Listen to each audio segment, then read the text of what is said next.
इस वक्त हमारे साथ जुड़ रहे हैं सीपीएम के नेता नीलोत्पल बासु, पूर्व सांसद, काफ़ी वोकल आवाज़। सीधे उनके पास लिए चलते हैं। नीलोत्पल दा, किस तरह से लेते हैं हार को आप? नहीं, हम तो पहले से ही बोले थे कि जहाँ तक जनता का जनादेश है, इसको कबूल करने में हमें अब किसी से कम नहीं पाएंगे, वही बात बोलेंगे। और हमने तो पहले ही मुबारकबाद दे दिया ममता बनर्जी जी को, मतलब जो जनादेश उनको मिला है। हम उम्मीद रखते हैं कि आने वाले दिनों में जो परिवर्तन लोगों ने उसके बारे में उनका जो इच्छा था, इसको वो सही तरह से संभालेंगे, क्योंकि आज इस वक्त बहुत बड़ी ज़रूरत है शांति और अमन बरकरार रखना बंगाल में, क्योंकि पिछले लोकसभा चुनाव के बाद से काफ़ी हिंसा हुई है। और कुछ सवाल है लोगों के दिमाग में तृणमूल कांग्रेस और माओवादियों के संबंधों को लेके, गोरखा जनमुक्ति मोर्चा और तृणमूल कांग्रेस के संबंधों के लेके। तो इसलिए हम उम्मीद रखेंगे कि वो जनता के उम्मीद पर खड़ी उतरेगी। और हमारा जहाँ तक सवाल है, हम एक रचनात्मक विरोधी पक्ष के रूप में काम करेंगे। हम जो सवालात है नीतिगत, जो नया उदारवादी नीति के हिस्सा है तृणमूल कांग्रेस और कांग्रेस, जो नीति चलाई जा रही है केंद्र में और गरीब और मेहनतकशों के खिलाफ, उसका तो पुरजोर हम विरोध करते रहेंगे। लेकिन जब भी कोई ऐसा सवाल आएगा जिसमें प्रदेश का, लोगों का हितों का सवाल जुड़ा हुआ है, विकास का सवाल जुड़ा हुआ है, हम जरूर उसको मदद करेंगे। कहीं लगता है कि आपको कारणों की आप चर्चा करेंगे, लेकिन सोमनाथ चटर्जी जैसे वरिष्ठ नेताओं को दरकिनार कर देना भी इस तरह की भी वजह थी जिसकी वजह से लोगों का मोहभंग हुआ? देखिए, लोकसभा चुनाव के बाद हमने आत्मसमीक्षा करके हम कुछ गलती पाए थे। हमारे राष्ट्रीय राजनीतिक जो लाइन हमने तय किया था उसके बारे में भी, और प्रदेश के अंदर भी जो प्रशासनिक और हमारी पार्टी का संगठनात्मक कार्य है, उसमें हम काफ़ी सारे त्रुटियां चिन्हित किया था और उसको सुधारने का हम कोशिश किया है। ये साफ जाहिर है कि इस जनादेश से जनता को हम पूरी तरह से संतुष्ट नहीं कर पाए। तो आने वाले दिनों में ये सुधारने का जो काम वो तो आगे बढ़ता रहेगा, और साथ साथ हम दोबारा ये तमाम सारी जो सवालात है, इसको हम ज़रूर बहुत गहराई से देखेंगे और कुछ उसमें संशोधन लाना जरूरी है। लेकिन मैं सिर्फ एक ही बात बोलना चाहता हूं कि इस चुनाव में वाम मोर्चा के अंदर बहुत बेहतर किस्म का तालमेल बनी थी, और सोमनाथ दा जैसे हमारे बुजुर्ग साथी वो भी ये चुनाव में खुलकर वाम मोर्चा के समर्थन में प्रचार किया है। तो इसलिए ये तमाम सारी बात हम पूरा जो जानकारी हमारे पास आने के बाद हम जरूर उसके अंदर गहराई से जाएंगे, और आने वाले दिनों में भी जो हमारे देश के सबसे कमजोर तबके हैं, मेहनतकश तबके हैं, जी बहुत बहुत शुक्रिया नीलोत्पल बासु साहब, सीपीएम सांसद, नेता। अपनी हार मानते हुए और कंस्ट्रक्टिव ओपोजिशन की भूमिका निभाई जाएगी, ये भरोसा देते हुए। और बात अब असम की, जहां पर सारे आंकड़े धरे के धरे रह गए, क्योंकि वहां पर कांग्रेसी नेता या मुख्यमंत्री हैट्रिक ज़्यादा नाम नहीं लिए जा सकते। शीला दीक्षित का नाम याद आ रहा है, लेकिन तरुण गोगोई ने तीसरी बार वहां पर यह कर दिखाया है। करीब 78 के करीब सीटें वहां पर कांग्रेस जीतती हुई दिखाई दे रही है। एजीपी सिर्फ 10 सीटों पर सिमट कर रह गई है, यूडीएफ 17 के करीब।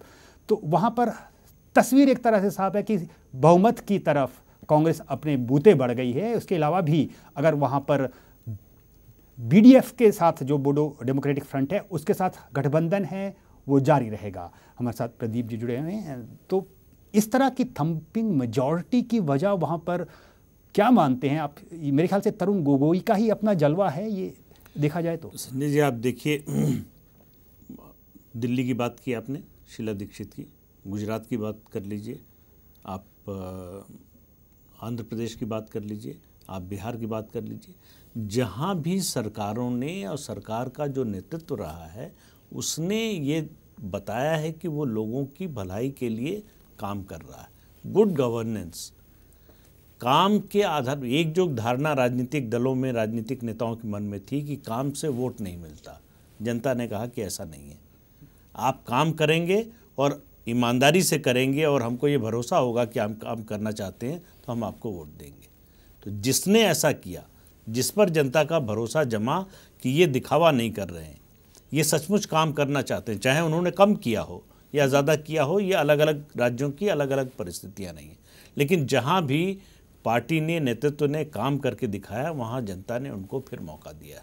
तरुण गोगोई उन मुख्यमंत्रियों में हैं जो भ्रष्टाचार के इतने चर्चे हैं, उनमें एक ईमानदार मुख्यमंत्री। जिस तरह से असम समस्या को उन्होंने हल करने की कोशिश की है, और उनको सबसे बड़ा फ़ायदा मिला विपक्ष के बिखराव का। एजेपी और बीजेपी ये तय ही नहीं कर पा रहे हैं पिछले 10-12 साल से कि उनको साथ रहना चाहिए कि अलग रहना चाहिए, खुले तौर पर साथ रहना चाहिए कि अंदर खाने साथ रहना चाहिए। एक चुनाव में अलग लड़ते हैं, विधानसभा पिछला अलग अलग लड़े इसी आधार पर कि बाद में एक हो जाएंगे, फिर लोकसभा में आके अलायंस कर लिया। अलायंस किया तो एजीपी को लगा कि हमारी वजह से बीजेपी को ज़्यादा फायदा हुआ, हमको तो फायदा हुआ नहीं कुछ। दोनों कहीं ना कहीं नुकसान कर गया बीजेपी और एजीपी को। और इस बार अलग अलग लड़ रहे थे, एआईडीएफ से भी बात कर, यूडीएफ से भी बात करने की कोशिश कर रही थी एजीपी। सुना आज बैठक हो रही थी सुबह गठबंधन को लेकर, गठबंधन को लेकर, तो लोगों को लगा कि ये ईमानदार नहीं है, बाहर कुछ बोल रहे हैं, अंदर कुछ कर रहे हैं, हम जिनके खिलाफ हैं उनके साथ, मतलब जो एंटी कांग्रेस वोट है उसको भरोसा नहीं हुआ इनके ऊपर। तो उसका फ़ायदा मिला तरुण गोगोई को, और निश्चित रूप से अपने काम का फ़ायदा मिला। कहीं ना कहीं केंद्रीय नेतृत्व, प्रधानमंत्री ने भी, हालांकि वहाँ पे कांग्रेस में एक राय नहीं थी कि उनकी ही बातों को माना जाए, खुली छूट उनको दे रखी थी। बिल्कुल, कांग्रेस नेतृत्व ने उनको खुली छूट दे रखी थी। जिस तरह से ये बोडो समस्या को और उल्फा की समस्या जो थी उसको हल करने की कोशिश की, एक ईमानदार कोशिश की। प्रधानमंत्री मतलब चुनाव तो नहीं लड़ते लेकिन राज्यसभा में असम से ही आते हैं, तो उनका राज्य माना जाता है, तो इसलिए प्रधानमंत्री की भी थोड़ी से चलती है।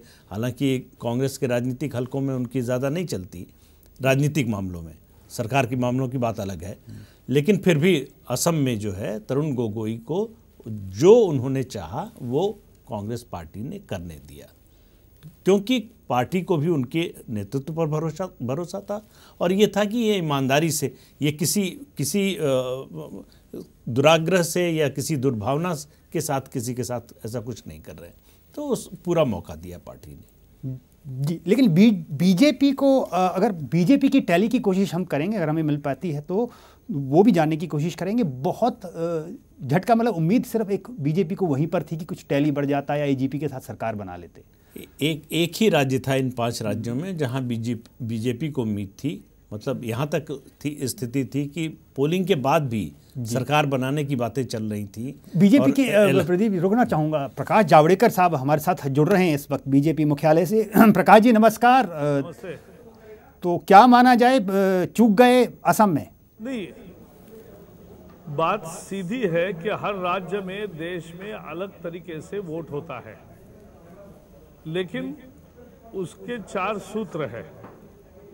लोग नेतृत्व को वोट देते हैं, लोग उस प्रदेश में विद्यमान इश्यूज को वोट देते हैं, लोग सोशल कॉम्पोजिशन के आधार पर वोट देते हैं, और लोग कैंडिडेट में भी लोकल लीडरशिप देखना चाहते हैं।